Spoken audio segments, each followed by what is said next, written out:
asamblea o algo así, supongo.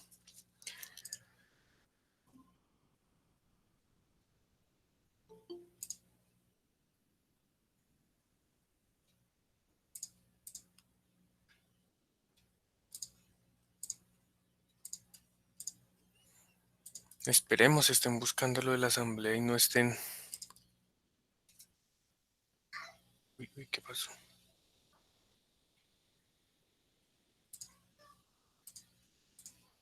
¿Ahí me está escuchando, Cristian? Oiga, esta vaina, ¿qué le pasó? Buenas noches, profe, sí, ahí se escucha. Esta vaina... Sí, señor. Gracias, regálame un segundo. Es que le cambiaron la presentación al Meet y la verdad, ahora no encuentro mi muñequito. Churururururururu.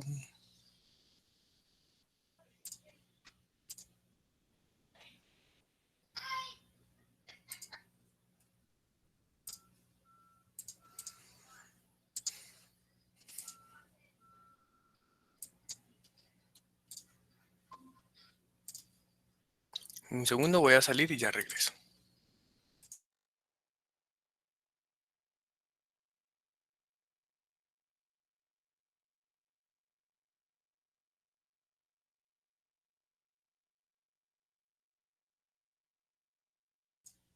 Eso, listo.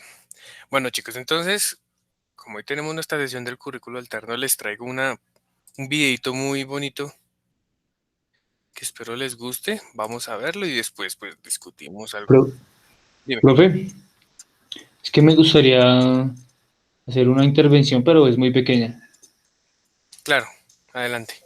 Entonces voy a presentar mi pantalla. Listo.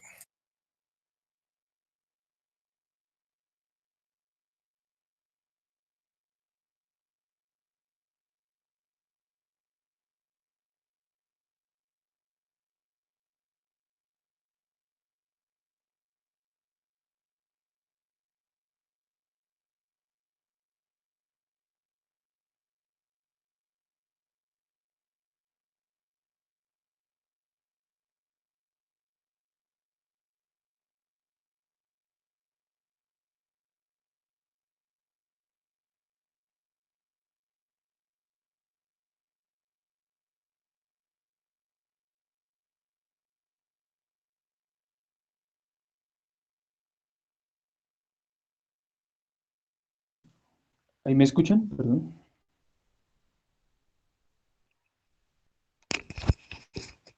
Sí, estamos aquí, pero no vemos tu pantalla. Ah, ok, vale. Creo que ya en mi pantalla, ¿sí? Listo.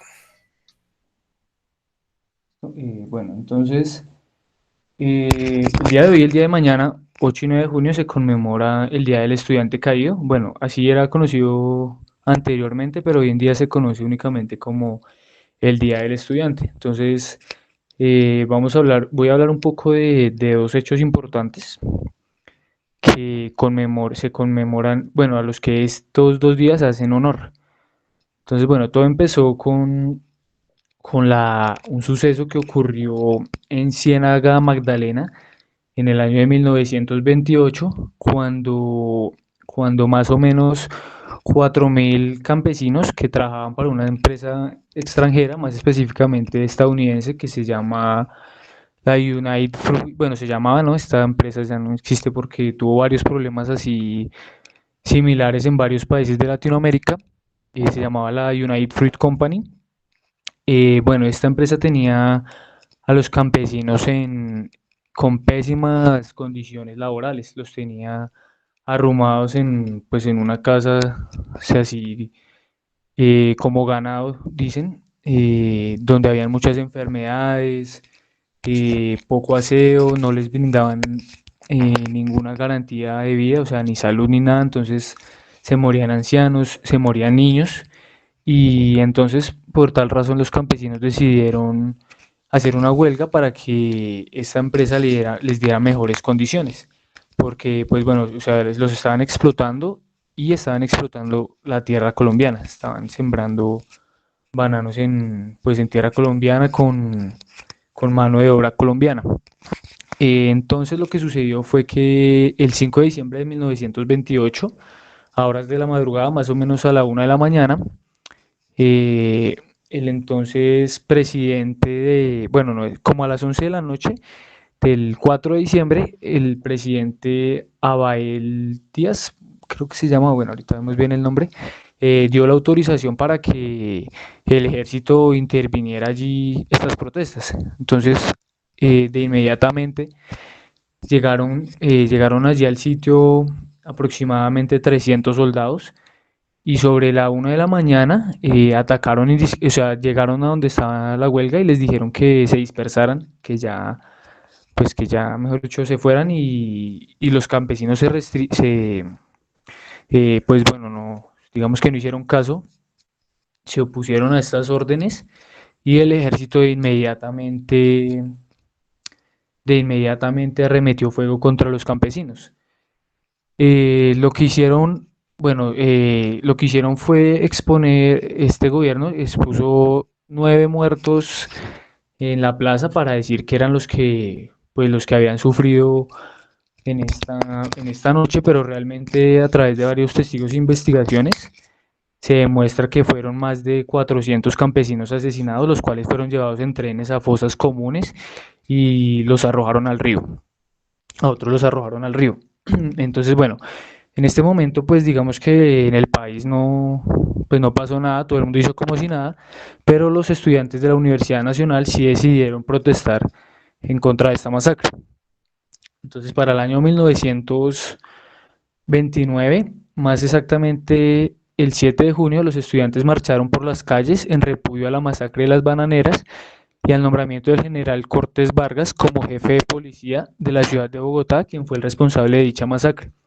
Al arribar la marcha cerca del Palacio Presidencial, la multitud fue reprimida con el funesto resultado de la muerte del estudiante de Derecho de la Universidad Nacional, Gonzalo Bravo Pérez, cuando se dirigía al café Capitolio. Una bala de la Guardia Presidencial lo alcanzó por la espalda. Una gran manifestación acompañó a su última morada los restos del estudiante y la magnitud de las protestas lograron la destitución y procesamiento del teniente Cortés Vargas, de los ministros y militares involucrados. Bueno, 25 años después de esto, en el año 1954, en el marco de su 25º aniversario, los estudiantes de la Universidad Nacional realizaron una marcha pacífica desde la ciudadela universitaria hasta el Palacio Presidencial. Durante el recorrido se presentaron choques con la policía, pero finalmente la marcha pudo continuar hasta el centro de la ciudad. Cuando los manifestantes volvían a la sede universitaria, inesperadamente apareció la fuerza pública y un barrio de fusil apagó la vida del estudiante Uriel Gutiérrez. Bueno, esa noche, el que era presidente en ese momento, que era el general Rojas Pinilla, citó a algunos líderes estudiantiles de la Universidad Nacional para darles permiso de realizar una protesta pacífica al día siguiente por lo ocurrido, es decir, el 9 de junio. Entonces, este día los estudiantes salieron a protestar por el fatídico hecho del día anterior.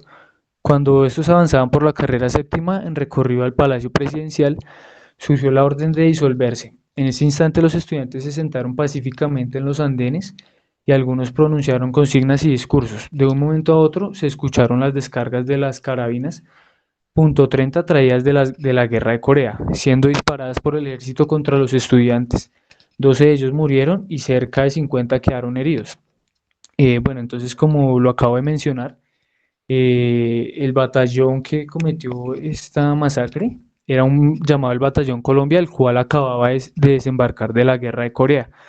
Entonces, seguramente, pues venían muy irritados, estresados por la guerra y aparte de todo, pues estábamos en la dictadura del militar Rojas Pinilla, quien apoyaba al máximo la represión militar y por eso ellos pues se vieron en la libertad de cometer esta masacre.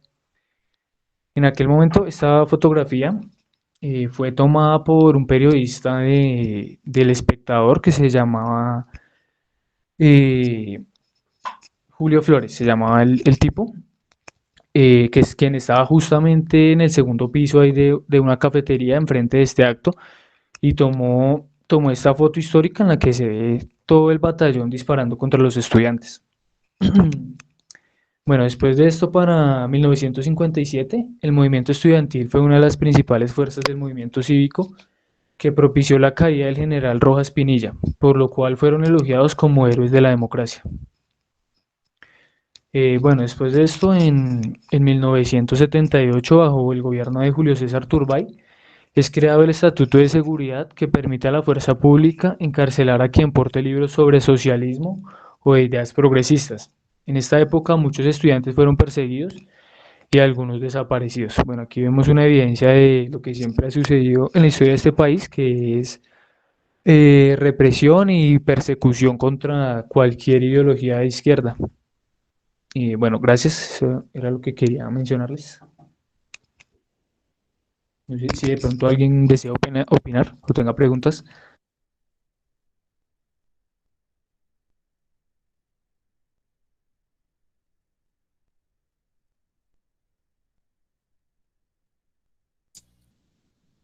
Listo, Alejandro, muchísimas gracias. ¿Alguna opinión, muchachos? ¿Alguna postura?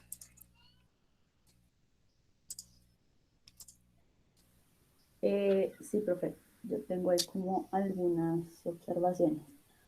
Bueno, como mencionaba el compañero, pues hoy y mañana se conmemora el Día del Estudiante Caído y pues es como muy importante ver cuál ha sido la participación de los estudiantes en el movimiento social del país, ¿sí? Digamos que él pues empezó hablando de 1928, 1929, que fue como cuando los estudiantes empezaron a manifestarse en contra del gobierno y en contra de esas condiciones que tenían los trabajadores de esta época, ¿sí?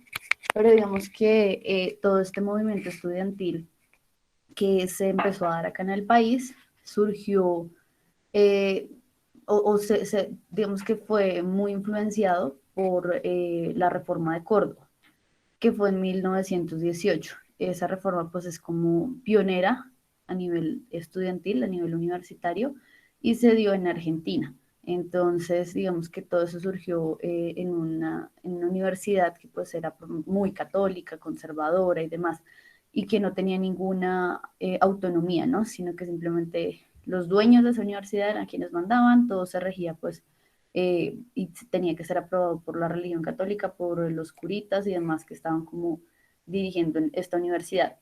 Allá pues fue donde se empezó a dar como este movimiento reformista a la universidad y pues digamos que tomó mucha fuerza ante la represión, ¿no? Ya era como una época en la que los jóvenes luchaban y se oponían, digamos que con mucha fuerza ante toda esta situación, ante toda esta eh, como represión que se quería aplicar, ¿no? Entonces, después de una serie de manifestaciones, de huelgas que se dieron, incluso clausuraron, en ese año, en 1918, clausuraron ese centro educativo por un año y finalmente pues tuvieron que ceder ante todas estas exigencias que tenían los estudiantes. Entonces, la reforma de Córdoba fue como el primer paso que dieron los estudiantes pues a nivel del continente y sí, del continente y fue pues un ejemplo para todos los estudiantes de distintos países. Ya de allí, digamos que fue un ejemplo y en Colombia pues empezaron también los estudiantes a ser partícipes y a dar su opinión respecto a los diferentes temas políticos que se daban en Colombia. Digamos que eso que sucedió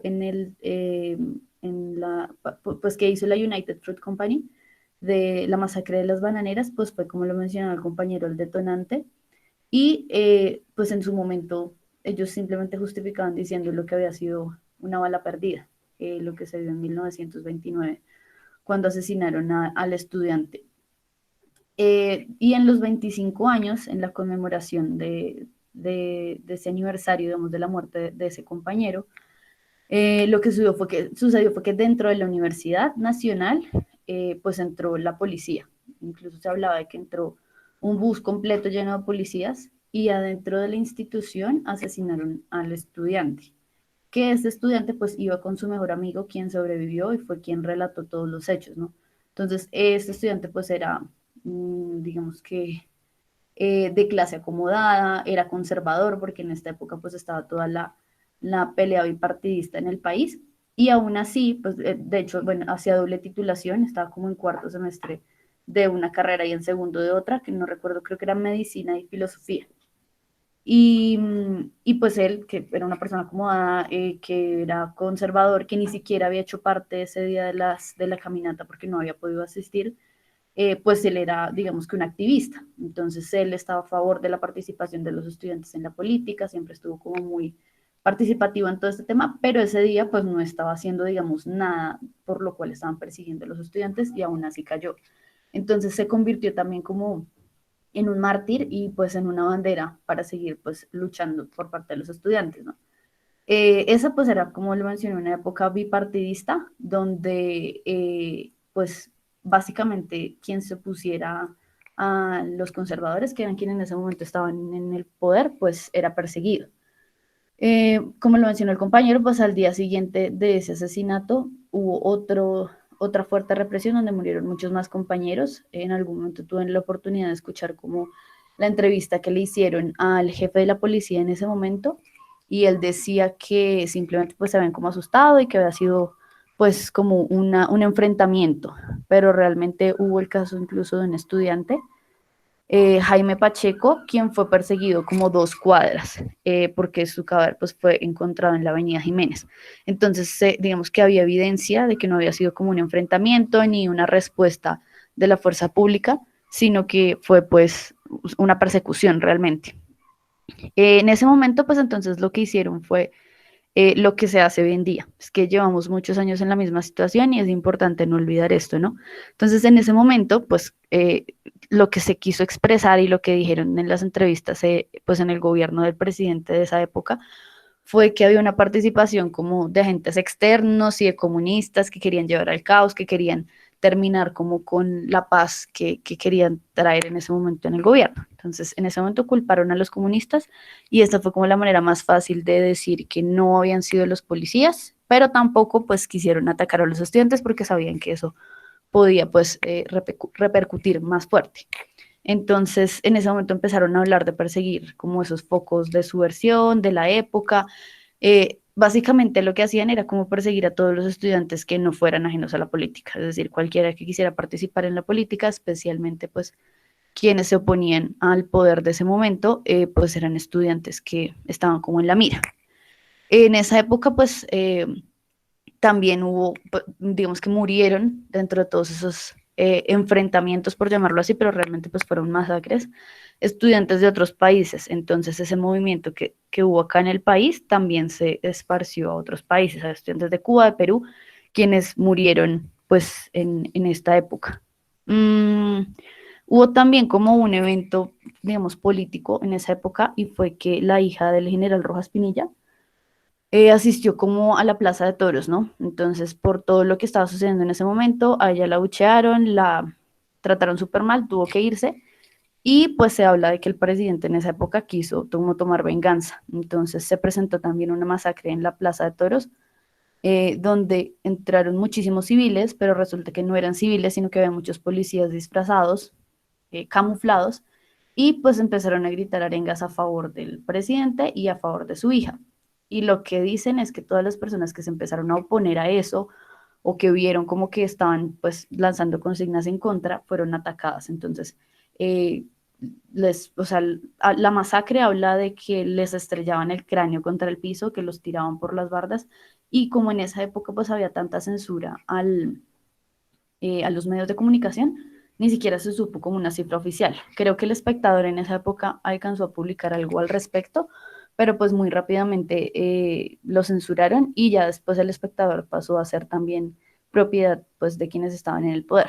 Entonces, digamos que esa época pues, fue muy fuerte, todo el tema bipartidista, incluso durante el Bogotazo en la Universidad Nacional, se tomaron la emisora y los estudiantes estuvieron gritando arengas y motivando a las personas a salir a manifestarse por 3 horas. Es lo que pues cuentan las personas de esa universidad, ¿no? Después de toda esta violencia fue cuando salió lo del Frente Nacional, que pues por 4 periodos consecutivos se turnaron el poder entre conservadores y liberales, y entonces ahí las personas se dieron cuenta que el problema no era conservadores y liberales, sino que simplemente había un grupo como hegemónico de un lado y del otro que se querían tomar el poder. Entonces, en este momento fue cuando empezaron a llegar como esas ideas de izquierda al país. Ya pues la gente ya no veía como tanto el enfrentamiento de liberales y conservadores, sino que pues se daba cuenta que era la burguesía quienes estaban como amañándose en el poder. Allí fue donde empezaron como a surgir esos movimientos que eran como repúblicas independientes y donde empezaron a surgir como las diferentes guerrillas, que en muchos casos, pues, digamos que estudiantes universitarios formaron parte de ellas. Pues de allí, de la universidad, surgieron, digamos que muchas marchas estudiantiles, incluso hubo una que se llaman los comuneros, que eran, o sea, habían como 60 personas becadas en Cuba y 18 de ellos vinieron salieron desde la UIS hacia Bogotá y pues hicieron como toda una marcha. Digamos que inicialmente salieron 28 estudiantes entre los becados y otro grupo y pues llegaron hasta Bogotá. Hablan en esa época como de 22 estudiantes que vinieron caminando 500 kilómetros.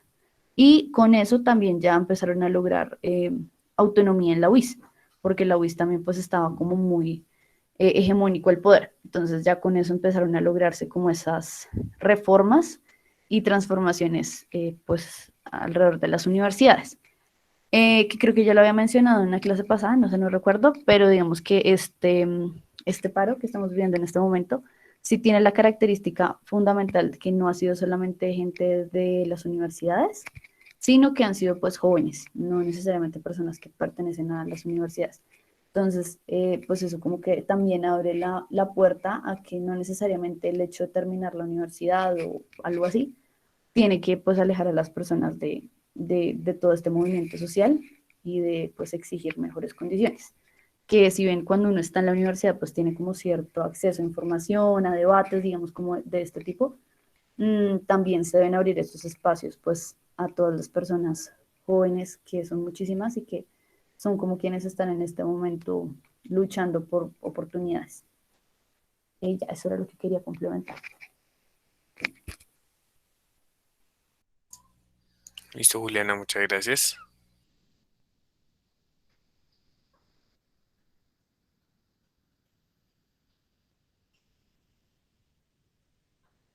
¿Alguna otra opinión, muchachos?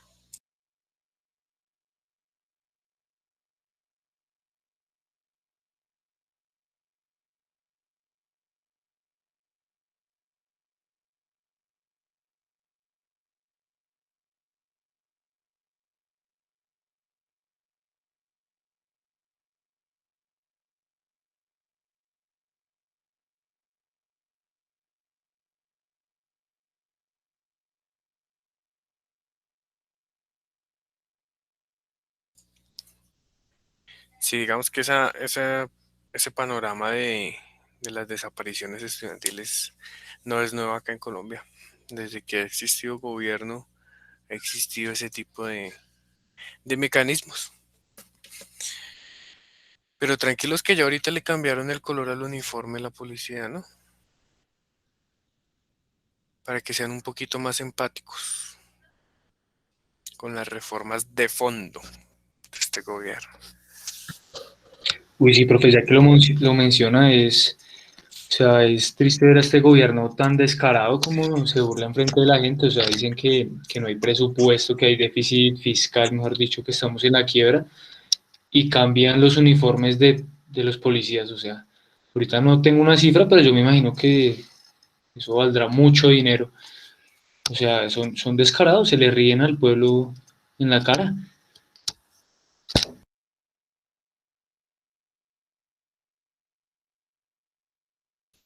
Y no solo eso, ustedes van y miran después cómo son esos contratos en las fuerzas militares para renovar los uniformes y la mitad del dinero se la roban. La mitad del dinero va para los generales y la otra mitad para ver cómo cambian los uniformes. Sí, además, digamos que por personas que están como en la contratación pública y demás, sí es bien sabido que la policía y las fuerzas militares son muy corruptas, o sea, todos los contratos son amañados, son, mejor dicho, diseñados especialmente para que algún conocido los gane. Entonces yo creo que con esto no va a ser la excepción. Sí, exacto, qué tristeza esa situación. Y Y que, con dime, esta historia de la masacre en las bananeras, vemos que el ejército ha sido, mejor dicho, corrupto desde siempre.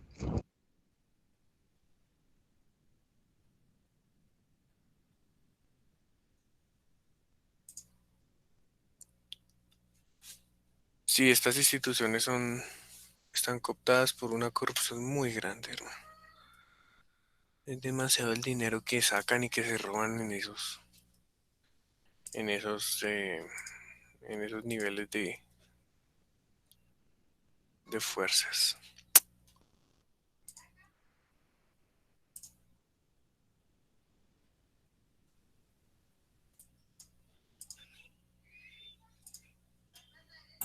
Profe, buenas noches. Buenas noches, cuéntame. Pues nada, yo tengo una presentación que pues por ahí preparada acerca de un tema que me parece interesante a propósito de lo que se ha mencionado mucho, de una Asamblea Nacional Constituyente. Entonces, pues no sé si está de acuerdo y los compañeros también, pues me gustaría exponerla con todos. Claro, Juan Pablo, hágale, adelante. Listo.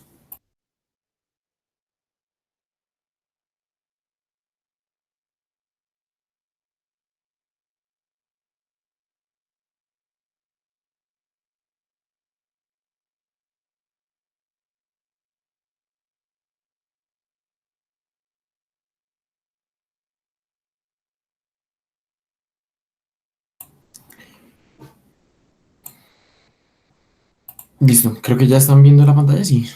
Sí, señor. Ok. Bueno, entonces, pues el título que le puse a esta presentación es La Constitución Política y la peligrosidad de una Asamblea Nacional Constituyente. Pues todo en el marco de las protestas en Colombia en el 2021, ¿no? Entonces, bueno, yo dividí esta pequeña presentación en tres partes, pues sí, como tres y un anexo que se desprende del último, que es pues la Constitución Política de Colombia, la Asamblea Nacional Constituyente, por qué es peligrosa una Asamblea Nacional Constituyente y por qué es peligrosa en este momento en particular. Entonces, bueno, para hablar de la Constitución Política de Colombia, lo primero es saber qué es. Entonces, la misma Constitución se autodefine en el artículo cuarto diciendo que es la norma de normas, que en caso de incompatibilidad entre la Constitución u otra norma jurídica se aplicarán las disposiciones constitucionales y que es deber de los nacionales y extranjeros en Colombia acatar la Constitución y las leyes y respetar y obedecer a las autoridades. Entonces, básicamente, para no ponerse a derogar normas puntuales, leyes, digamos, puntuales que hubiera antes de la publicación de la Constitución, pues el artículo cuarto es muy diciente, donde cualquier incompatibilidad que haya, donde choque algún derecho fundamental garantizado por la Constitución con alguna ley, eh, pues que intente sobrepasarlo, eh, pues alguna ley previa a la publicación de la Constitución va a prevalecer. Entonces, bueno, la Constitución Política de Colombia, eh, la que rige actualmente, la de 1991, se crea pues a través de la Asamblea Nacional Constituyente. Pasa que pues en Colombia veníamos de un periodo de muchos, muy violento, con todo el tema del narcotráfico, entonces se hablaba de una Asamblea Nacional Constituyente, de una reforma constitucional por el tema de la extradición. Entonces, pues los políticos que tenían amiguismos como con el narcotráfico, como, no sé, Alberto Santofimio Botero y otros políticos, pues proponían una constituyente, pero era para hacer la reforma que permitiera la no extradición de los narcotraficantes. Otros, pues precisamente pretendían era reforzar las penas y bueno, cada quien quería sacar rédito político de la elaboración de una Asamblea Nacional Constituyente. Entonces, durante las elecciones parlamentarias de 1990, hubo un grupo de jóvenes que se organizaron. Resulta que las elecciones de marzo tenían 6 papeletas, que era Senado, Cámara, Gobernadores, Consulta Liberal, bueno, otras dos que no recuerdo, y eran 6 papeletas. Entonces un grupo de jóvenes se organiza y Este movimiento lo llaman la séptima papeleta, que era la convocatoria de una Asamblea Nacional Constituyente. Ellos volantearon y pagaron prensa para que saliera la papeleta en el periódico, en unos diarios de circulación nacional o distrital, regional, digamos. Entonces la idea era que las personas llevaran esta papeleta, ya fuera la que habían volanteado por la calle o lo hubieran recortado del periódico, diciendo que querían una Asamblea Nacional Constituyente. Entonces, Virgilio Barco, al ver que hubo bastante acogida, decidió impulsar, ayudar al tema de la séptima papeleta, pues legitimando que para las elecciones ya presidenciales, que eran, si no me equivoco, en mayo de 1990, pues se diera la inclusión de una papeleta adicional, que obviamente pues ya no iba a ser la séptima, en esas elecciones presidenciales ya no eran 6 papeletas. Entonces, pues esto es porque se estima que fue alrededor de un millón de votantes. Esas son estimaciones y no se tienen cifras oficiales porque los jurados no tenían pues ni orden ni libertad de contarlas. Entonces no, pues no había forma de totalizarlas, pero se estima que llegó al millón de votantes. Entonces, pues nada, la papeleta que se incluyó para las elecciones presidenciales fue una donde se le preguntaba al pueblo si deseaba o no la instalación de una Asamblea Nacional Constituyente. Entonces, en la Asamblea Nacional Constituyente, el 88% de los votantes decidió que se instalara y pues ya ahí fue la transición de gobierno en 1990, el 7 de agosto del 90, ganó César Gaviria. Bueno, le regalaron la presidencia a César Gaviria, los hijos de Galán, y ya Gaviria fue el que firmó por decreto presidencial, el decreto 1926, firmó la convocatoria de la elección de delegatarios de la Asamblea Nacional Constituyente para el 9 de diciembre de ese año, del 1990. Entonces, pues nada, se da esta Asamblea Nacional Constituyente en el 90 y ellos duran 7 meses redactándola. La Constitución es publicada el día 4 de julio de 1991. Entonces, pues nada, fue una asamblea bastante amplia. Más adelante hablo de eso. Pues nada, ¿qué derechos garantiza para los colombianos la Constitución política? Está el derecho a la vida, que está contenido en el artículo 11. Este artículo me parece bastante interesante. Yo creo que todos en algún momento hemos escuchado el video donde Jaime Garzón hace una intervención en una universidad pública en Cali, tal vez la Nacional o tal vez la Universidad del Valle, no lo recuerdo, y habla de esto. Dice que, habla de este artículo, dice que nadie será sometido a desaparición forzada, tortura ni tratos crueles. En el artículo 13 dice que todos nacen iguales, libres e iguales ante la ley, que el Estado garantizará la protección de los derechos. Tenemos derecho a la personalidad jurídica, según el artículo 14, derecho al libre desarrollo de la personalidad, según el 16. Artículo 16, derecho a la paz y deber de obligatorio cumplimiento, según el artículo 22, derecho a la reunión y manifestación pública, según el artículo 37.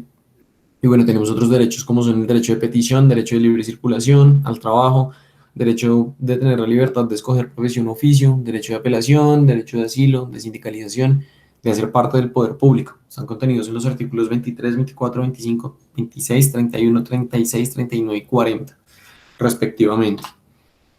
¿Qué garantías están contenidas en la Constitución política? Pues tenemos la libertad de conciencia contenida en en el artículo 18, perdón, la libertad de culto contenida en el artículo 19, libertad de expresión en el artículo 20, libertad de enseñanza, aprendizaje, investigación y cátedra en el artículo 27, libertad de asociación en el artículo 38.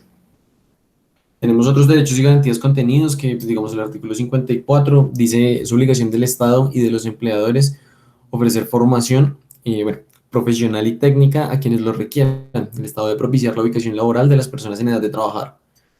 En el artículo 58 tenemos que se garantizará la propiedad privada y cuando de la aplicación de una ley expedida por motivo de utilidad público a interés social resultaren en conflicto los derechos de los particulares con la necesidad por ella reconocida, el interés privado deberá ceder al interés público o social. Tenemos que el Estado protegerá la propiedad intelectual según el artículo 61 y en el artículo 64 que es deber del Estado promover el acceso progresivo a la propiedad de la tierra de los trabajadores agrarios. Pues nada, estos 4 que cité acá me pareció muy curioso, sobre todo el primero porque pues eso no se da. Si bien hay agencias como la Agencia Pública de Empleo y a nivel distrital, o bueno, digamos regional, aquí en el distrito, por ejemplo, tiene también algunas plataformas como de agencias de empleo y demás, pues esto garantizará la ubicación laboral de las personas en edad de trabajar, no se da. Y antes pues se ha venido viendo eh, torpedeado, digamos, mediante cosas como la famosa Ley 789 de 2003, que es la reforma laboral impulsada por el entonces presidente Álvaro Uribe Vélez. ¿Sí? Leyes que atentan directamente contra la Constitución, porque eso lo que está haciendo es impedir el derecho pues, a tener un trabajo digno, ¿no? Respecto de la seguridad social y la educación, son pues, temas muy álgidos y creo que darían cada uno para una presentación igual o más extensa de la que preparé y les estoy exponiendo en este momento, entonces por eso no quise hacer mucho hincapié en ello, sin embargo, pues me pareció importante mencionar cuáles son los artículos que hacen referencia a cada uno de estos apartes. Entonces respecto a la seguridad social son los artículos 47 al 52 y respecto de la educación son los artículos del 67 al 72 de la Carta Magna. De las potestades del Estado y del gobierno, pues bueno, importante mencionar por si alguno de los presentes, de quienes está escuchando, no lo recuerda, el Estado es un ente compuesto por tres características básicas, ¿no? Que es gobierno, territorio y soberanía. Entonces, hablar de Estado y gobierno no es lo mismo, ¿sí? Gobierno, pues son las personas que se encuentran en ese momento al frente de la dirección política del país, y el Estado es la conjunción de estos tres que acabo de mencionar. Eh, Nada, según, volviendo al tema de las potestades del Estado y del gobierno, en el artículo 59 dice que en caso de guerra y solo para atender a sus requerimientos, la necesidad de una expropiación podrá ser decretada por el gobierno nacional, y que el presidente de la República podrá presentar con la firma de todos los ministros una declaración de estado de excepción en dos casos, que son el estado de guerra exterior o el estado de conmoción interior, para defender la soberanía en el primer caso y para conjurar las causas de perturbación del orden público en el segundo. Esto según los artículos 212 a 215 de la Constitución Política. De la Corte Constitucional, pues nada, en el artículo 241 dice que a la Corte Constitucional se le confía la guarda de la integridad y supremacía de la Constitución. Pues la Corte Constitucional es la cuarta corte que pertenece a la rama judicial del poder público, siendo estas la Corte Suprema de Justicia, el Consejo de Estado, Consejo Superior de la Judicatura, Corte Constitucional y la Jurisdicción Especial para la Paz, la JEP. La Corte Constitucional es creada por la Constitución Política con el fin de salvaguardar los intereses del Estado colombiano en lo que a la Constitución Política respecta. Pues nada, el segundo punto de esta presentación que preparé es la Asamblea Nacional Constituyente. Entonces, pues nada, acerca de la reforma de la Constitución Política, según ella misma, tenemos que en el artículo 374 dice que puede ser reformada por el Congreso, por una Asamblea Constituyente o por el pueblo en un referendo, ¿sí? Por el Congreso, con esos pupitrazos que nos han metido, como fue en el caso de 2006 y 2010, ya en la siguiente diapositiva hablaré un poco más de ello. Una Asamblea Constituyente, que es lo que pues, muchos están pidiendo, o por el pueblo en un referendo, que fue como terminamos refrendando algunas de las cosas que propuso este señor cuando estaba en la presidencia, si no me equivoco, para el año 2003. Hubo un referendo que pues, fue impulsado netamente por él y su bancada amiga del gobierno, digamos, en ese momento en el Congreso de la República. El artículo 376 dice que mediante una ley aprobada por la mayoría de los miembros de una y otra Cámara, o sea, la de Representantes y el Senado, el Congreso podrá ordenar una votación popular para que el pueblo decida si convoca una asamblea constituyente. Se entenderá que es así si lo aprueba por lo menos un tercio del censo electoral. Los integrantes serán elegidos por voto popular. Tampoco pues puede ser como que el gobierno quiere una Asamblea Nacional Constituyente y decreta quiénes son los delegatarios, los asambleístas, no. Los asambleístas deben ser elegidos por voto popular. Y tenemos que la Corte Constitucional decidirá si la convocatoria a la Asamblea Nacional Constituyente es válida o no. Es decir, si se le decreta inconstitucionalidad, pues no va. Todo esto es conforme a los artículos 239, 245 y 379.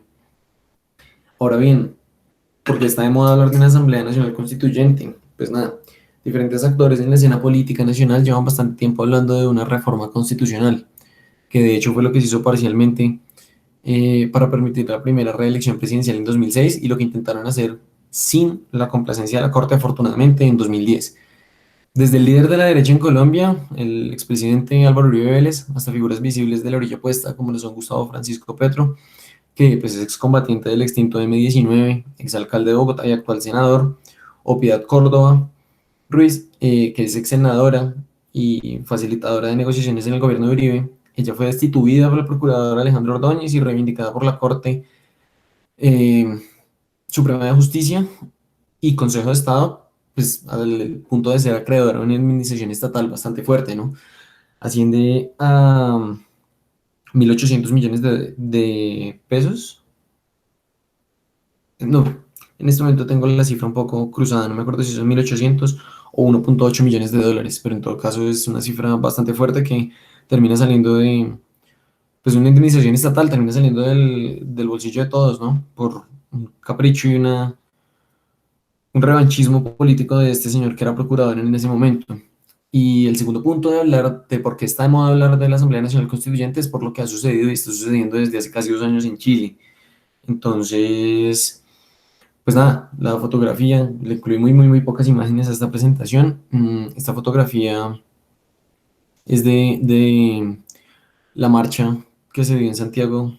1 millón de personas, más de 1 millón de personas salieron a las calles. Entonces, nada, ¿qué pasa en Chile? Pues aquí digo que lo que está sucediendo en Chile, pues ¿qué pasó en Chile? Un estallido del descontento social en octubre de 2019, tras el anuncio el 6 de octubre de este año, del aumento del cobro para el pasaje de metro en la ciudad de Santiago, y aumentar 30 pesos para llegar a costar 830 pesos. Entonces, eso es más o menos, no, más o menos no, eran 1.2 dólares, $1 con 20 centavos de dólar a la tasa cambiaria de ese momento. Entonces el pueblo se volcó descontento por esta medida, exigiendo que no les aumentaran el costo con medidas como las evasión masivas al pago del pasaje, pues en el momento en el que se ingresa al sistema, ¿no? Como lo que aquí llamamos colatones en Colombia. El 22 de octubre el Senado promulga una ley de emergencia que faculta al presidente Sebastián Piñera para reversar este aumento, pero pues nada, las protestas ya habían tomado otra dimensión y el tema del motivo inicial había quedado atrás, sobre todo porque como pues, nos está ocurriendo a nosotros, ellos salen a protestar por el tema del metro y se encuentran con los pacos, que es como se refieren a los policías, la forma en la que aquí le decimos tombos, disparándole a los ojos. Entonces, eso fue una cosa que pues motivó muchísimo más el descontento social, entonces ya no se trataba del metro, se trataba de reformar todo el Estado.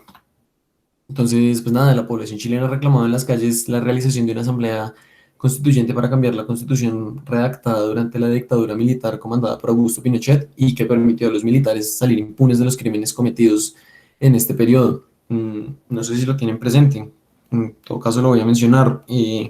1973, con complicidad de la CIA mediante lo que se conoció como Operación Cóndor en Latinoamérica, que fue la injerencia directa del gobierno estadounidense en política de toda Latinoamérica, desde Centroamérica, el primer país de Centroamérica abajo de México, que si no estoy mal es Honduras, hasta Argentina. Los militares chilenos, en ayuda de la CIA, hacen un golpe de Estado al presidente Salvador Allende, tomándose el poder. Augusto Pinochet asume como presidente de facto y dice que va a tomar el poder por 17 años, que lo devuelve en 1990. Sin embargo, en 1987 hace un referendo bastante, bueno, ¿cómo decirlo? O sea, se dio un referendo, pero a la oposición no se le permitió hacer campaña. Entonces, el referendo tenía una sola pregunta: ¿desea que Augusto Pinochet continúe en el poder? Pues parafraseando, evidentemente puede que no haya sido así la redacción. Entonces el sí era sí quiero y el no era no quiero que continúe en el poder. El hombre gana el referendo y continúa. Él había prometido que en 1990 soltaba el poder y cuando llega 1989 él hace otro referendo tratando de repetir esa jugada. Entonces, en este momento sí le dan espacio a la oposición para que haga campaña. Eh, Ellos hacen una campaña muy bonita. De hecho, hay una película al respecto que pues quisiera recomendarles, si quieren verla, se llama No, es protagonizada por el actor mexicano Gael García Bernal. Hacen una campaña publicitaria basada en la esperanza, ¿sí? No en decir la dictadura nos mató a tantos, sino tenemos la posibilidad de cambiar el futuro en nuestras manos. Entonces, pues vamos a basarlo en la esperanza. Hacen esta campaña publicitaria, él no gana por un margen pues relativamente bajo, pero gana. Augusto Pinochet deja el poder en 1990, pero se da el referéndum en el 89 y deja el poder en el 90. Se encargan de redactar una constitución que los vuelva inimputables. Entonces, pues por esto es que el tipo suelta el poder en 1990, y luego el juez español Baltasar Garzón lo lleva a juicio, pero el man murió sin pisar un solo día en una cárcel, murió en 2005 sin poner un pie un solo día en la cárcel. Entonces, esta constitución pues era para congraciar, o sea, se congraciaba completamente con los militares, dado que ellos habían sido quienes la habían redactado, por eso el pueblo estaba reclamando que la cambiaran mediante una asamblea constituyente. Entonces, hubo 1 millón de personas en las calles de Santiago. Esto es muchísimo, pues para ponerlo en contexto. Eh, Según las proyecciones realizadas con base en el censo de 2017, hoy 8 de junio eh, de 2021, Santiago tiene 6.257.516 habitantes, ¿sí? Obviamente hace 2 años la población era menor, o sea, en octubre de 2019 la población era un poco menor. Supongamos que era de 6.250.000 habitantes como el dato que estamos leyendo. Eso quiere decir que más o menos un sexto de la población estuvo en las calles. Entre un sexto y un quinto de la población de la ciudad estuvo en las calles. Es muchísimo, ¿sí? El descontento social no eran 3 o 4 personas, ¿sí? Me parece también pues, muy importante mencionarlo, y bueno, también porque a mí me gusta la banda, que el baile de los que sobran, de los prisioneros, se hizo himno de las protestas. Pues es una canción que fue compuesta e interpretada por los prisioneros durante la dictadura, ¿sí? Y aún así llegamos a 2019 y la canción no había perdido vigencia.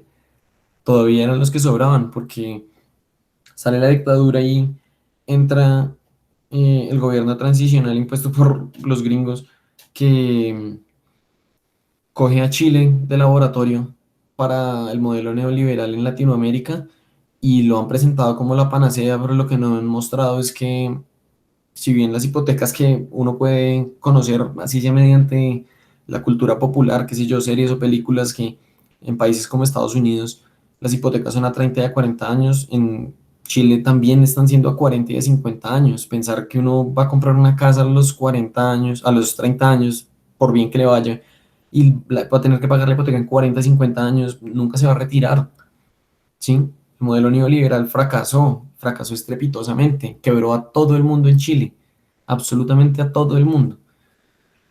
Entonces, siguen siendo los que sobran, la mayor parte de la población sigue siendo los que sobran. Y nada, el movimiento popular que se dio en Chile derivó en el plebiscito de convocatoria de una Asamblea Nacional Constituyente celebrado el 25 de octubre de 2020, obtuvo un apoyo entre el 78 y el 79%. Y pues, dado que tuvo este apoyo, obviamente superior al 50%, entonces se convocó las elecciones de los convencionales constituyentes, los asambleístas, se celebraron hace 3 semanas, 4 semanas, 15 y 16 de mayo de 2021. Se dieron estos comicios y bueno, se tradujo en votos, y no hubo fraude al parecer. Se tradujo en votos el descontento social, porque fue una derrota estrepitosa para los sectores conservadores tradicionalistas a los que pertenece el gobierno de Piñera, y fue un triunfo de los sectores de izquierda y los sectores independientes, ¿sí? No solamente partidos de izquierda, porque pues también los partidos que se presentan como alternativos están llenos de dinosaurios, como pasa aquí en Colombia, con Jorge Enrique Robledo, señor Sergio Fajardo, que bueno, de alternativo no tiene nada, o sí, vacas sagradas de la izquierda que ya también se convirtieron en parte del establecimiento. No solamente se trató de eso, en Chile ganaron partidos que representan, por ejemplo, la comunidad mapuche, los indígenas, ¿sí? Feministas, comunidades minoritarias que no habían tenido voz ni voto, consiguieron escaños en la Asamblea Nacional Constituyente, lo cual es muy importante. Una vez cerrado esto, pues de comentarles que todo esto que pasó en Chile motivó motiva que se esté hablando de una Asamblea Nacional Constituyente en Colombia, pues porque es peligrosa una Asamblea Nacional Constituyente. Me parece importante aclarar que hasta aquí todo lo que he dicho está completamente referenciado, como lo van a ver pues, en las últimas diapositivas que son las de bibliografía. De aquí para adelante hay algunas cosas puntuales que están referenciadas, las cuales pues, voy a hacer mención de ellas, pero en gran medida pues es de cómo desde lo personal hago la lectura de la situación, ¿sí? Y pues bueno, hago la lectura con base en lo que le he leído a las personas que saben más, ¿sí? Entre ellos al gran maestro Rodrigo Primni, que es una de las personas que mejor se ha pensado la paz en Colombia, ¿sí? Participante del proyecto llamado de Justicia, columnista del Espectador y demás. Entonces, bueno, como se ha descrito, la Constitución Política es amplia y es incluyente. Fue redactada por una Asamblea Constituyente con representatividad de diversos sectores políticos y sociales. Cuenta con derechos que otros países que son Estado de Derecho no los tienen, como el libre desarrollo de la personalidad, el derecho a la libre asociación y el derecho a la salud, y obligatoriedad estatal para garantizar este derecho. ¿Sí? Es muy importante esto, el tema del libre desarrollo de la personalidad es un derecho que hasta donde pude indagar, porque no me puse evidentemente a leer las constituciones de los 204 países afiliados a la Organización de las Naciones Unidas, pero hasta donde pude indagar ningún otro país lo tiene. Ningún otro país garantiza el derecho al libre desarrollo de la personalidad y es bastante importante, ¿sí? Lo mismo el derecho a la salud. Pues el, el- el modelo económico imperante actual nos muestra, mejor dicho, como país ejemplo a Estados Unidos y cuántas personas mueren en Estados Unidos por no tener cobertura de salud, ¿sí? Aquí en Colombia, constitucionalmente, ojo, esto no ocurre, pero no ocurre por falta de voluntad política y por corrupción, pero constitucionalmente todos tenemos derecho a la salud y existe la obligatoriedad estatal para garantizar este derecho, ¿sí? Por eso existe el régimen subsidiado. Por eso, en teoría, aunque no se cumpla, nadie se va a morir en la puerta de un hospital esperando atención. Y pues nada, una modificación de base a la Carta Magna Nacional podría derivar en un cambio abrupto que perjudique al Estado, desde la pérdida de derechos como los descritos anteriormente hasta la definición del mismo Estado. ¿Sí? Si se pierde el estado de, o sea, el estatus de Estado de Derecho, esto es gravísimo. Hay un ente internacional, no lo tengo presente, lo leí hace poco y no lo tengo presente, por eso no lo escribí. Mm, es algo así como la ONU, evidentemente la ONU no es algo así como la ONU, como la Comisión Interamericana de Derechos Humanos, es un ente muy importante, un ente planetario muy importante. Uno de los requisitos que pide, de hecho, el primer requisito que pide es que sea un Estado de Derecho, ¿sí? Donde se pierde este estatus, pues, se da la expulsión directa del país de esa organización. Y la conformación del Estado también es algo que puede peligrar, ¿no? Pues el Estado colombiano está compuesto en tres ramas del poder público y pues tiene entes de control. Si se llegase a dar una asamblea constituyente y cae en manos equivocadas pues el poder político de los escaños de los asambleístas, pues se centralizaría el poder en una de las ramas. Evidentemente el ejecutivo, ¿no? Que es presidencial y gubernamental, entonces eso sería gravísimo. Y pues nada, los déficits que tenía la constitución política en materia agraria, de participación democrática y el camino a solucionar el problema de las drogas ilícitas están contenidos en un documento que ya está refrendado por las 5 cortes, incluyendo pues la que ella misma creó, que este documento es llamado el Acuerdo Final para la Terminación del Conflicto y la Construcción de una Paz Estable y Duradera, firmado entre los excombatientes de las Fuerzas Armadas Revolucionarias de Colombia y el gobierno colombiano. Ahora, ¿por qué es peligrosa en este momento? Pues el más grande peligro con la crisis de representatividad que se ve expuesta en la abstención y preferencia por el voto en blanco. Esto es muy importante, las elecciones de 2018 fueron las más concurridas desde que se promulgó la Carta Magna en 1991 y tuvieron una abstención del 52%, ¿sí? Entonces la abstención es muy alta y que el voto en blanco, si bien no tiene nada, no ha pasado ni siquiera un umbral en donde diga es preocupante que la gente esté votando en blanco, sí ha venido incrementándose. Entonces, esto pues denota esa crisis de representatividad que menciono. Y pues también tenemos unos problemas de fraude electoral, que esto es importante, este es creo que la única cosa en realidad que tengo referenciada desde que pues hice la aclaración de que está ahí, todo está referenciado. De ahí para acá creo que esto es lo único que está referenciado, el tema del fraude electoral. Lo pueden encontrar en la bibliografía, ya les muestro de donde pues, ¿de dónde saco que ha existido fraude electoral? A pesar que no tenemos dudas que eso pasa. Los problemas de fraude electoral que tiene el país actualmente podrían incidir en la conformación de una Asamblea Nacional Constituyente con mayoría de un sector que no ha velado por garantizar los derechos que actualmente están en la Constitución. Si esto llegara a pasar, el texto redactado por una Asamblea Nacional Constituyente de este talante sería, cuando menos, excluyente. ¿Sí?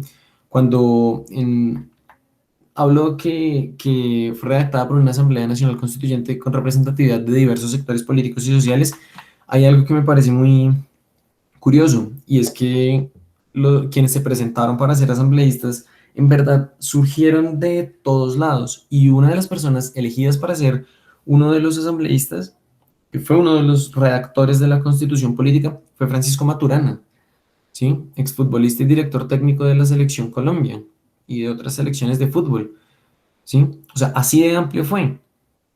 ¿Qué hizo el man en la constituyente? Si fue a lagartear a ver si podía empezar carrera política, no sé. Si fue a defender los derechos de los deportistas de comunidades afro, no tengo ni idea. Pero el hecho de que él haya hecho parte me parece algo destacable, porque denota lo amplia que fue, ¿sí? Hubo derechistas como Álvaro Gómez, ¿sí? El tipo más sensato que ha tenido la derecha en Colombia en los últimos, no sé, tranquilamente 80 años. Y hubo izquierdistas, o sea, exguerrilleros, Navarro Wolf, ¿sí?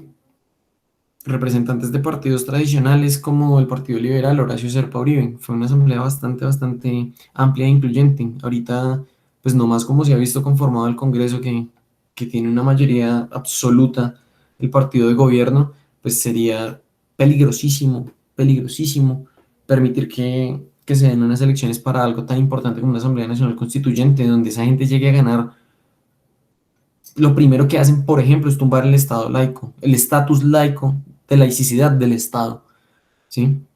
Nos imponen otra vez una religión porque sí.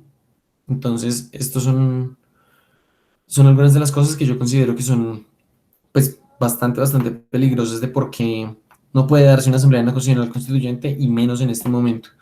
Pues aquí está el tema de la bibliografía, la tengo como disgregada, entonces sobre la creación de la Asamblea Nacional Constituyente, la Constitución Política de Colombia, el texto como tal, refrendado con todo lo que se ha venido dando mediante referendos, pupitrazos en el Congreso, y los mismos autos emitidos por la Corte Constitucional están ahí referenciados, sobre todo los pronunciamientos a favor de una constituyente de las tres personas que mencioné, este señor presidente y senador Álvaro Uribe, Gustavo Petro y Piedad Córdoba, sobre el fallo a favor de una indemnización para Piedad Córdoba, sobre la insurrección chilena. Me parece importante estos dos enlaces de acá. Hacen referencia a ese al podcast de Diana Uribe. Me gusta bastante escucharla, y si tienen la ocasión de hacerlo, no duden en hacerlo. Uno fue hecho en octubre de 2019 en compañía de una periodista chilena que pues es amiga de ella, de Diana Uribe, y el otro fue hecho hace 3 semanas, no, mentiras, en octubre del año pasado, cuando ya se dio el plebiscito, ¿sí? Entonces, me parecía también importante resaltar eso dentro de la bibliografía. Mm, Sobre el fraude electoral, están estos tres enlaces, y pues nada, básicamente esa es la presentación que tenía preparada. Me encantaría escuchar qué tiene para decir pues todas las personas que me han estado escuchando, tanto el profe como mis compañeros y compañeras. Muchas gracias. Bueno, termino con esto. Voy a silenciar mi micrófono, y si quieren dejo esta diapositiva que me encantó proyectar.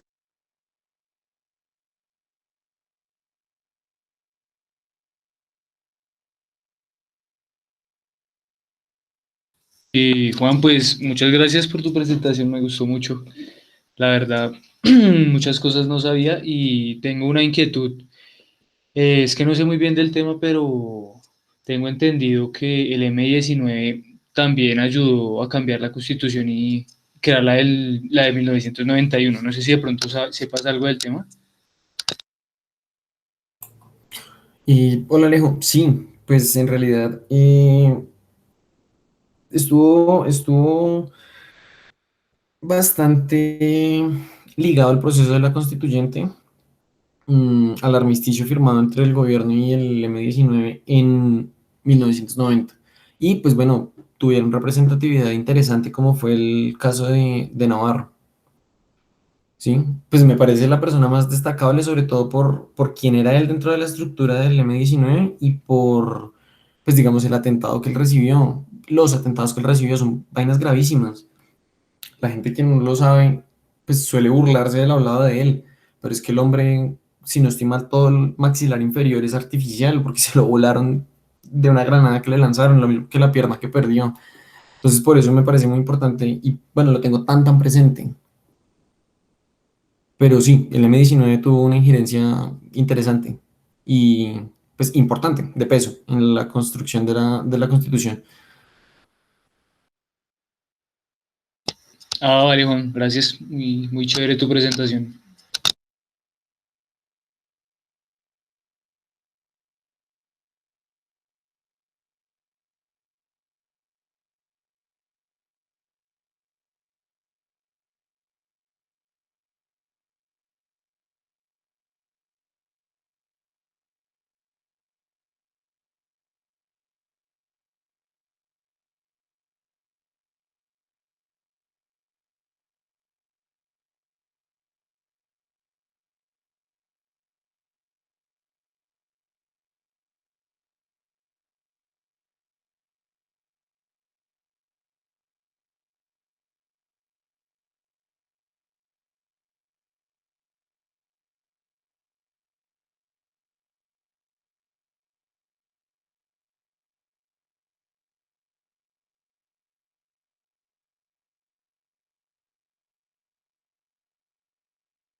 Bueno, digamos que ahí de pronto justificando un poco el por qué las personas están pidiendo una constituyente, pues efectivamente lo que Juan dice, como que no es el momento, ¿no? Porque pues hay una minoría que apoyaría pues una reforma, pero digamos que sí hay cosas que se deben ajustar en la Constitución, ¿no? Por ejemplo, lo que he escuchado es que pues no se tiene en cuenta a los campesinos, de pronto fue una reforma como muy enfocada a las ciudades, de pronto a los sitios que ya en ese momento tenían desarrollo, y pues se olvidaron de tener en cuenta a este sector. Entonces, o sea, es claro que la Constitución es muy buena, tiene, pues como lo mencionaba el compañero, digamos que en el papel tantos derechos que suena bonito, o sea, quiero vivir en ese país, pero sí tiene cosas para arreglarle, ¿no? Que claramente no es el momento, porque creo que para una reforma de este tipo, pues tienen que darse como unas condiciones. Y pues las reformas que, digamos, han sido exitosas en el país, aunque muchas pues no se han reglamentado como debería hacerse, pues han venido de toda esta construcción colectiva. Y eso pues no es algo que se logre de la noche a la mañana. Se debe garantizar que las personas puedan hacer parte de esta construcción y eso pues requiere recursos, ¿no? Entonces sí tendrían que pues pensarse antes como unas condiciones para poder llegar a pensar en, en una Asamblea Nacional Constituyente.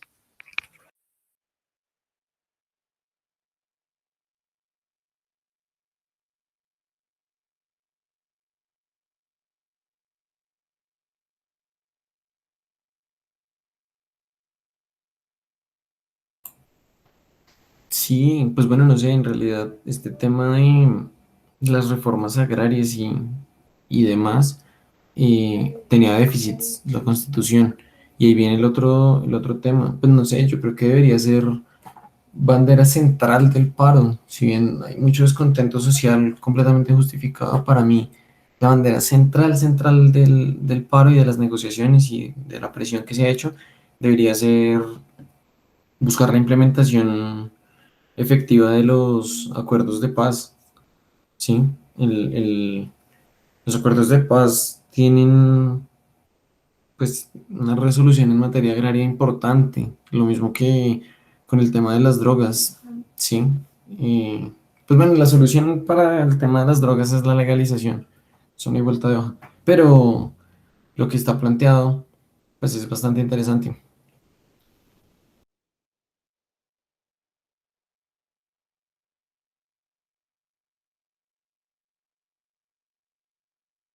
Sí, precisamente creo que esa es una de las razones por las cuales se oponen como tanto a implementar estos acuerdos, ¿no? Porque digamos que estarían muy afectados estos grandes terratenientes que son finalmente quienes están gobernando en este momento el país. Y igual con el negocio de la droga, que realmente sí, si hubiera una legalización, pues dejaría de ser un negocio para todas estas personas que tienen ya el negocio clandestino montado.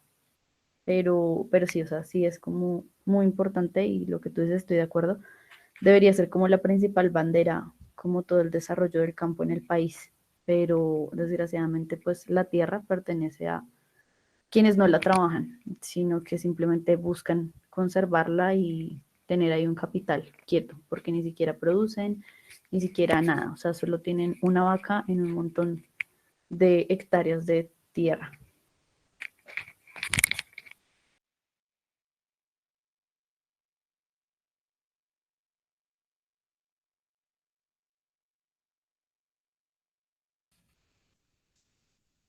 Bueno, Juan Pablo, muchas gracias. ¿Alguien quiere dar su punto de vista, su opinión?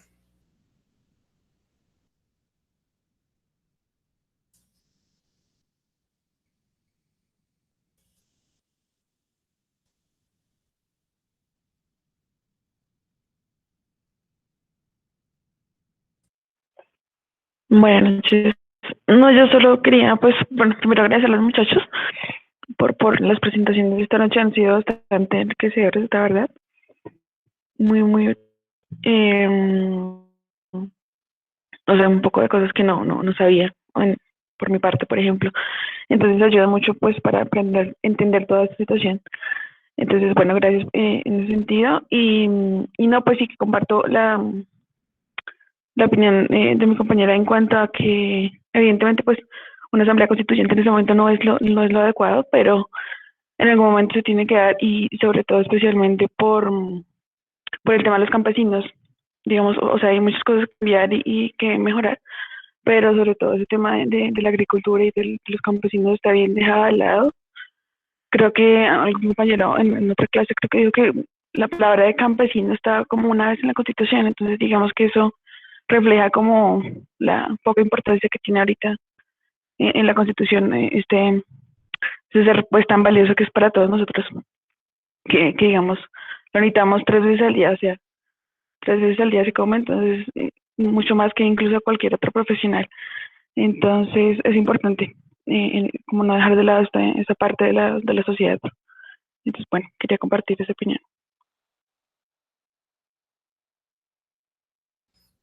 Gracias, María Camila. Mañana creo que hay marcha, chicos. Mañana hay concentraciones, ¿cierto? Y pasado mañana.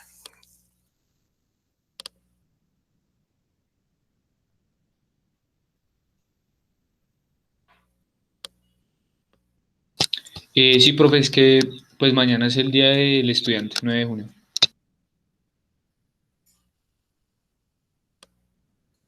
Sí, por ahí estoy viendo que mañana iban a hacer una marcha y el jueves también hay otra programada. Ok.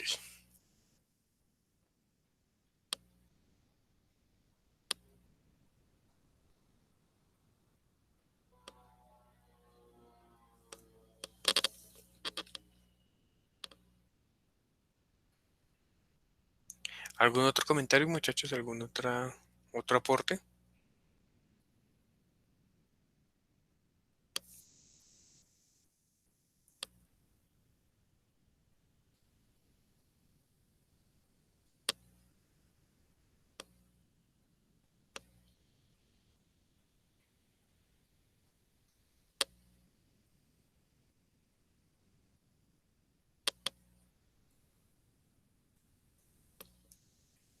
Bueno, muchas gracias a todos los compañeros que nos compartieron su exposición el día de hoy.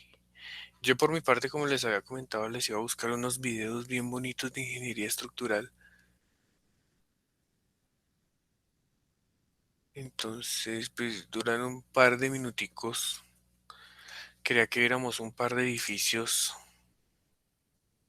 em,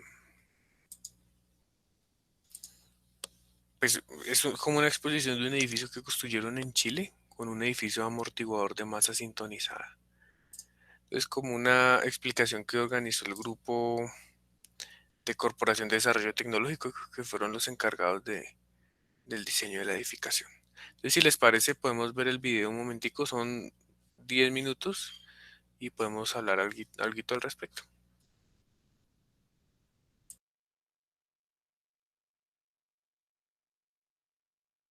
Sí, profe, yo estoy de acuerdo.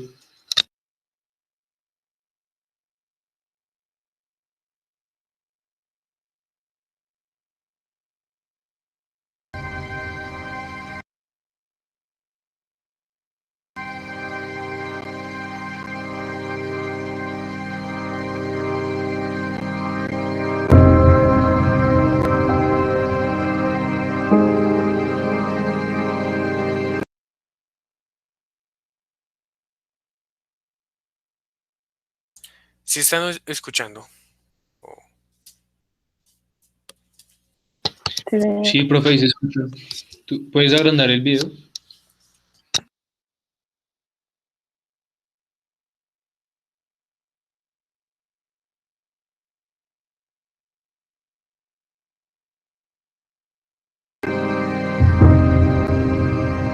Ubicado en el extremo sudoeste de América del Sur,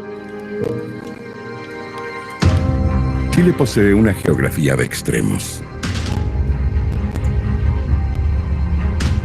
Conviven el desierto de Atacama con milenarios hielos, la inmensidad del océano y sus costas con fértiles campos, y la cordillera de los Andes, columna vertebral que une a todo el territorio.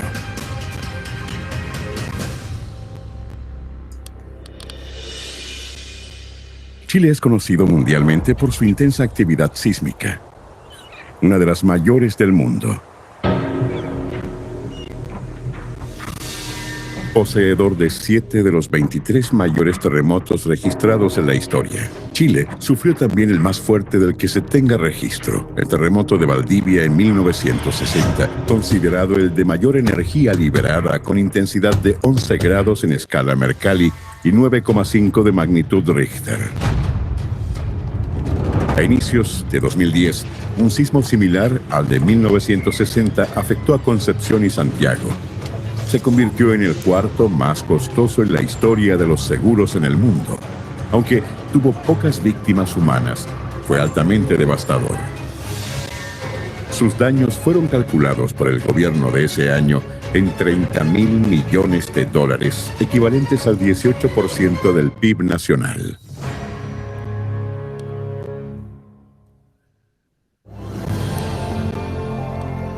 En este contexto, el sector de la construcción y la ingeniería tienen un gran desafío.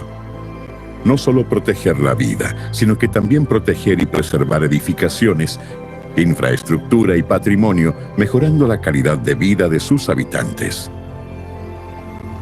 La vocación de Chile y la preocupación de nuestro país en este tema es muy importante, es muy profesional y es muy valorada. El desarrollo no solamente se produzca en la región metropolitana, sino que también ese desarrollo se produzca en forma más o menos compensada en todo el país. Cómo utilizar de mejor manera cada uno de los materiales con sus propiedades de mayor resistencia, productibilidad, elementos que puedan ser más esbeltos, pero al mismo tiempo que puedan mantener la seguridad. ¿Qué tipo de tecnología o innovación podrían ser aplicadas para ver de qué manera podemos ir mejorando el desarrollo constructivo del país? Tenemos que de algún modo nosotros ser los que más podamos entregar al mundo de esta experiencia. Las futuras generaciones van a poder dar cátedra en el mundo respecto de ingeniería estructural. Por lo tanto, el desafío de ingeniería estructural en Chile yo diría que es inmenso.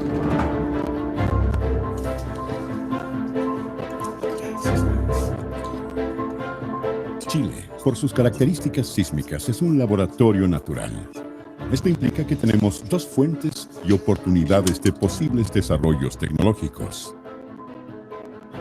Por un lado, medir y analizar científicamente esos datos para desarrollar nuevos conocimientos en el ámbito de la ingeniería estructural, y por otro, desarrollar tecnologías antisísmicas y nuevas aplicaciones en la industria de la construcción.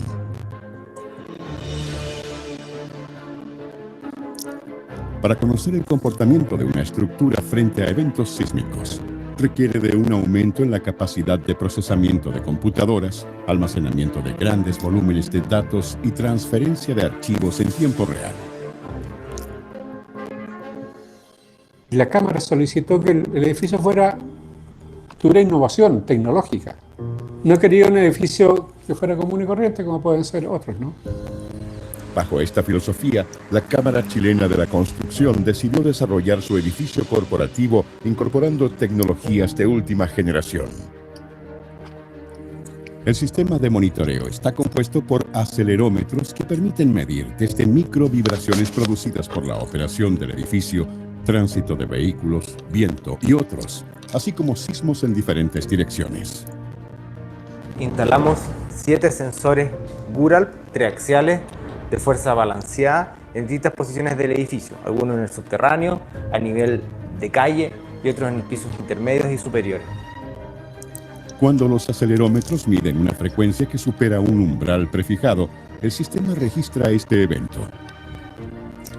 Un computador almacena la información y la envía a un servidor externo para su procesamiento y evaluación, el cual reporta a los responsables del edificio los principales parámetros medidos después de un evento. En términos de protección sísmica, hay 3 áreas: aislación sísmica, disipación de energía, control mecánico del movimiento. De los sistemas de protección sísmica, el edificio de la Cámara Chilena de la Construcción optó por el sistema conocido como amortiguador de masa sintonizada o AMS, que es un sistema de control mecánico del movimiento que permite disminuir hasta un 30% los desplazamientos producto de un terremoto y disminuir el tiempo que el edificio está en movimiento. El péndulo de la Cámara Chilena de la Construcción pesa 150 toneladas. Esto equivale a 30 elefantes adultos. Tiene un diámetro de 3 metros y fue construido en 247 placas de acero. El péndulo se debe a Galileo Galilei, que inventó este artefacto como instrumento de medición. La historia cuenta que al final de una misa, Galileo observa que el sacristán comienza a apagar la lámpara y la lámpara comienza a oscilar. Se tomó el pulso y empezó a constatar de que la oscilación era independiente de la amplitud y inventó esta fórmula. Entonces quisimos hacerle un homenaje a Galileo Galilei. La explicación matemática que sostiene teóricamente esta innovadora técnica se remonta a 1807, cuando Joseph Fourier indica que cualquier registro que tenga una forma de vibración tiene un contenido de frecuencias. La transformada de Fourier permite identificar las frecuencias relevantes dentro de un sistema mecánico, que en este caso es un edificio. Una vez identificadas estas frecuencias o modos de vibrar, se posiciona la masa con el objetivo de controlar esa frecuencia. Genera una pequeña fuerza, y con esa pequeña fuerza nos basta para controlar el movimiento del edificio. Por lo tanto, compensa un poco la energía y disminuye el movimiento del edificio. Y al limitar ese movimiento, permite proteger el mobiliario interior que está dentro del edificio. De esta forma, se controla amortiguando el movimiento y el tiempo en el cual el edificio vuelve a estar quieto y a salvo de las consecuencias de un evento sísmico importante. El primer desafío era un desafío arquitectónico, que fuera algo bonito, pero después tuvo que participar ingeniería. No hay grúa, no hay elevador que pueda subir 150 toneladas a 80 metros de altura. Después de darle vuelta a muchas alternativas con los arquitectos, se nos ocurrió formar este péndulo en rebanadas. La estructura, por supuesto, las vigas de techo deben resistir este peso. Se armó el péndulo colgado, nunca apoyado sobre la losa, y después se gateó hidráulicamente y lo fuimos subiendo. para que las cadenas puedan ser ajustadas en su largo, lo logramos desplazando el punto donde las cadenas están conectadas. Recién hormigonamos cuando ya habíamos ajustado lo largo de las cadenas para que todas tomaran la misma fuerza. Tenemos tecnología de primer nivel en el mundo aplicada en este edificio. Lo particular de esta obra es que interviene la arquitectura, la ingeniería, pero también el arte y también el ingenio para llevar a cabo y el cómo se arma. O sea, es una obra muy completa y muy compleja. Trabajamos en conjunto.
Bueno, ese era uno de los videos que tenía para mostrarles, digamos que un poco de la innovación del por qué yo les decía que eh, Chile era un país que llevaba las riendas de la ingeniería estructural ahorita en Latinoamérica. Creo que ese edificio es la prueba viviente de eso, ¿no? Digamos que estamos presenciando uno de los mayores desarrollos de ingeniería sísmica.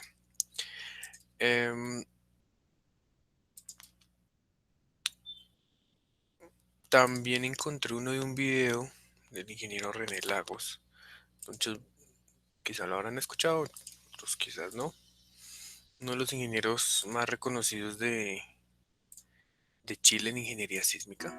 Entonces vamos a verlo. Dura nomás un minuto 30 y listo. El sismo es un movimiento del suelo. ¿Ya? Por lo tanto, todos los edificios que están directamente fundados en ese suelo, apoyados en ese suelo, van a experimentar en su base el mismo movimiento que el terreno. Cuando yo quiero proteger el edificio de daños de tipo estructurales, lo que históricamente se ha hecho es simplemente hacer un edificio más robusto. Existe otra forma que es más inteligente, más tecnológica, si se quiere, que de alguna manera es lo que los ingenieros mecánicos ya han hecho por décadas, protegiendo, por ejemplo, las máquinas y los automóviles. Lo que tengo que hacer es colocar entre el edificio y el suelo en el que se va a apoyar un dispositivo especial, que es un dispositivo que tiene que tener la capacidad de él absorber el movimiento. Lo que hace especial al edificio Ñuñoa Capital es lo siguiente: en general, el uso de aislación o de disipación depende de las características de la estructura. Siempre la aislación sísmica es más eficiente que la disipación sísmica. Lo que ocurre es que la aislación sísmica en general suele usarse en edificios de menor altura, edificios más bajos. No son muchos los edificios de gran altura que tienen este tipo. Sin embargo, Ñuñoa Capital es en América, en Sudamérica y en toda América, me atrevería a decir, incluido Estados Unidos, es el edificio habitacional más alto con este tipo de dispositivos de protección. Y lo que habla muy bien de este proyecto es que, en este caso, al haber elegido la aislación sísmica, se eligió por lejos la mejor alternativa desde el punto de vista de los usuarios a futuro del edificio.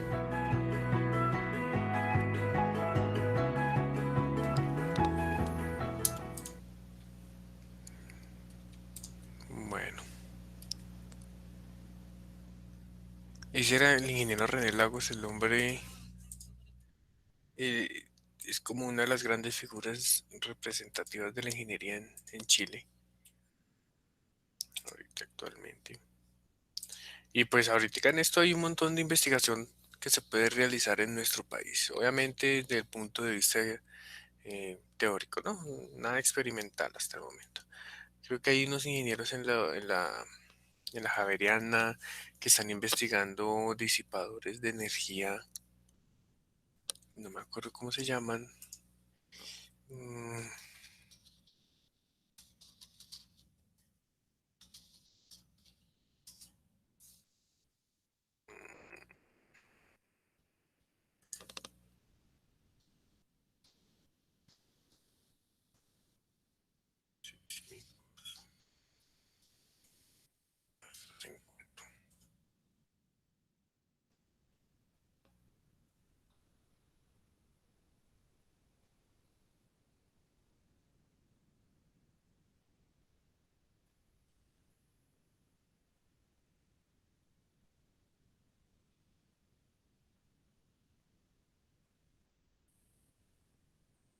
mm,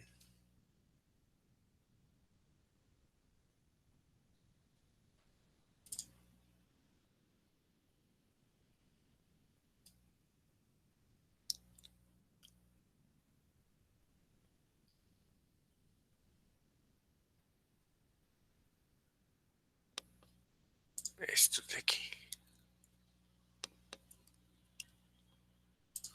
A ver, ya les presento. El nombre no lo tengo, pero son estas laminitas de aquí que cuando llega el sismo lo que hacen es permitir el desplazamiento entre los elementos y disipar energías con su deformación. Pero no me acuerdo el nombre. Ah, estas de acá. Los hadas se llaman. Entonces, por lo general van en pórticos de acero, ¿sí? En la parte superior de los vínculos entre pórticos arrastrados concéntricamente o excéntricamente, colocan estas laminitas aquí en la parte superior entre la viga y el arrastramiento concéntrico. Y entonces esas laminitas lo que hacen es deformarse y generan pues un comportamiento de disipación de energía en el caso de un sismo. Entonces digamos que hay muchísimo camino para investigar en esta parte del diseño sísmico. Y obviamente pues nosotros acá en Colombia tenemos muchísimo por hacer, aunque sea desde un punto de vista teórico, que esté a nuestro alcance, ¿no? ¿Qué opinan ustedes del disipador de péndulo?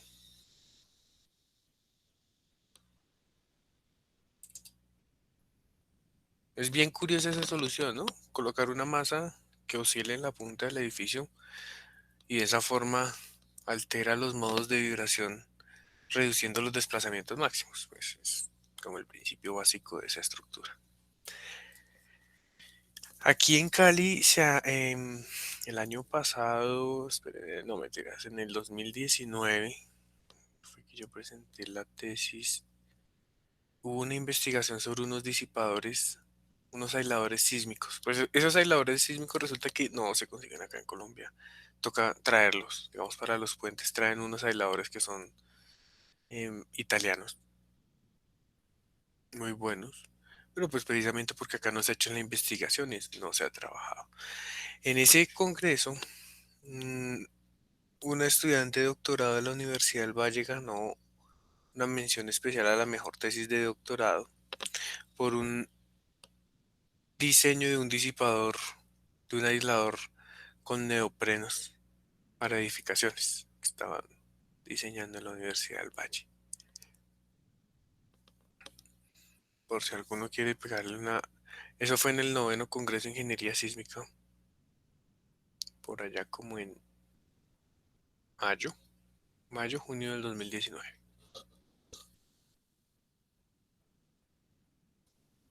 Una tesis muy interesante, pero no sé. Regálenme un segundo a ver si tengo por aquí las memorias y se las comparto para que pues el que quiera puede pegarle una miradita y leer un poquito. Digamos que son temas muy interesantes para ir desarrollando tesis de grado o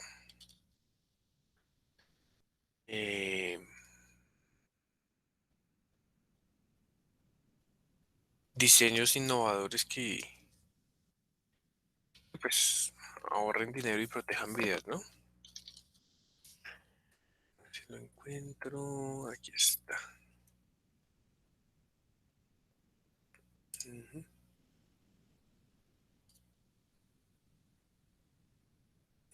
Toca descargarlo.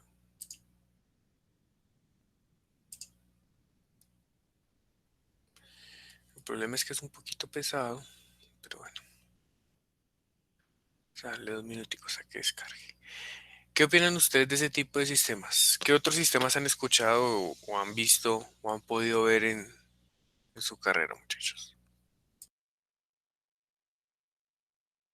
Pues yo conocía un poco de los disipadores sísmicos, pero como unas riostras en perfiles metálicos, pues que van en diagonal, ¿no? Entre dos nodos y tienen como una especie de resorte en la mitad. Y pues también había escuchado algo de los aisladores sísmicos, que son precisamente como unos cajones con un sistema como de capas de neopreno por dentro, como que forman una especie de sistema de resorte. Ese vi que lo instalaron para un edificio en Perú. Y pues también tengo entendido que todas estas tecnologías vienen principalmente del Japón, que es donde, pues que es uno de los países con gran actividad sísmica.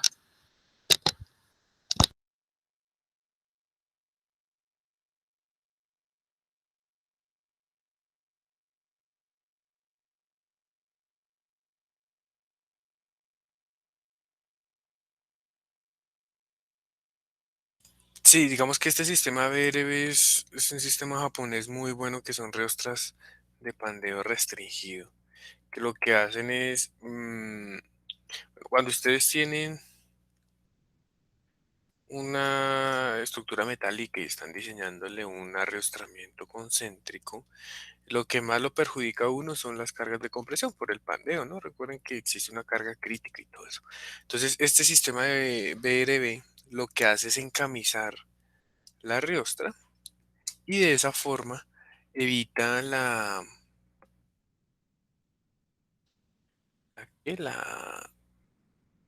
el pandeo de la riostra y le da mucha más capacidad de compresión. Entonces es algo muy bonito, difícil de diseñar, digamos que es un diseño, digamos que nuestros diseños son muy, em,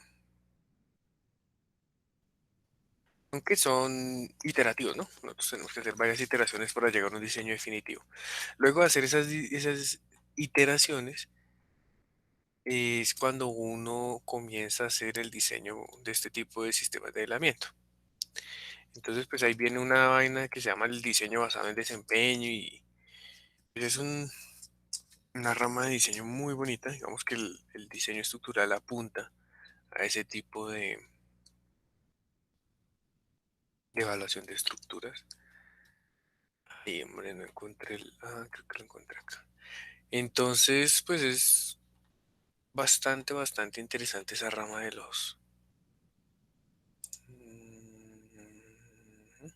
Listo, encontré el paper. De los sistemas de... Ese es un sistema no de aislamiento, sino de disipación. Entonces, claro, él concentra la, el sismo en esas riostras, fallan las riostras, el edificio pues permanece de pie y después lo que se hace es reemplazar la riostra. Esta es la tesis que les comento en la ingeniera Madera, de Ingrid Madera y del profesor Johanny Marulanda y de Peter Thompson. Entonces, ellos hicieron un desarrollo de aisladores sísmicos de bajo costo para edificaciones bajas. Creo que este se hizo con caucho reciclado. Sí, entonces, esto fue en el Congreso de Ingeniería Sísmica, el 9º Congreso Nacional de Ingeniería Sísmica en la Universidad del Valle. Y por aquí hay una foto de los aisladores.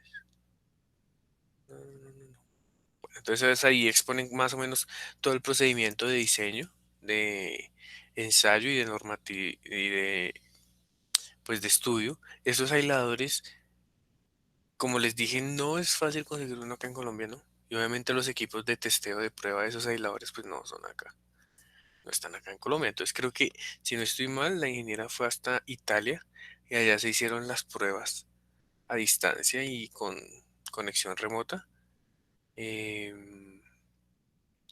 Pues hicieron las pruebas de los aisladores y se caracterizó pues el caucho y todo para poder formar el aislador de energía.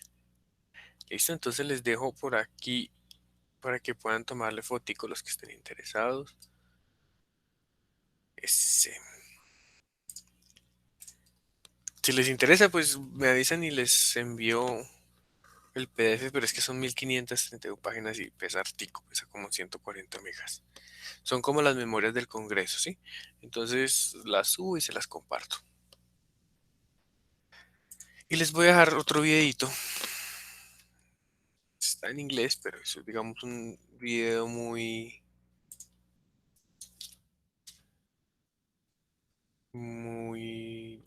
pedagógico que habla sobre los amortiguadores como el de Chile de masa sincronizado. Entonces, para el que quiera verlo, pues ahí le puede pegar una miradita un poco más en profundidad a lo que es el disipador de masa concentrada.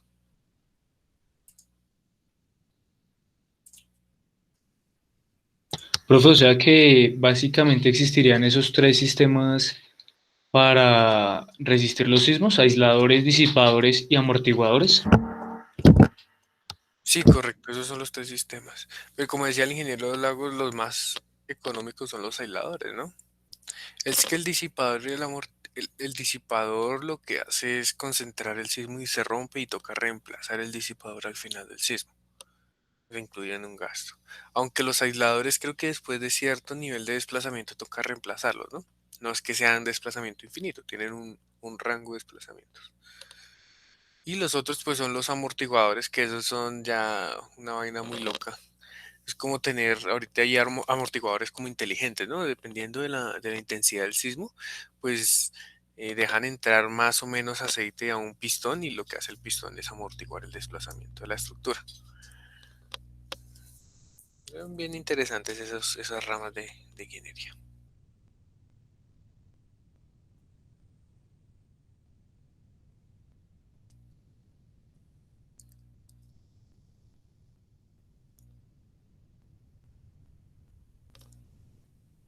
Bueno, chicos. Entonces, si no hay más comentarios, muchas gracias. Nos veríamos el próximo jueves a las 8 para nuestra clase de deflexiones y para cerrar todo el tema del primer corte ya en medio de esta situación. Los invito a que sigan informándose muy bien, me encantaron las exposiciones. Esa era la idea de este currículo alterno, que pudiéramos informarnos de todo un poquito, cosas que muchas veces no tenemos conocimiento, digamos. Para mí también fue muy nutritiva esta sesión, muchachos. Muchísimas gracias a los compañeros que prepararon y a los que realizaron la intervención. Y no siendo más, si no tienen más preguntas o dudas, nos vemos el próximo jueves a las 8.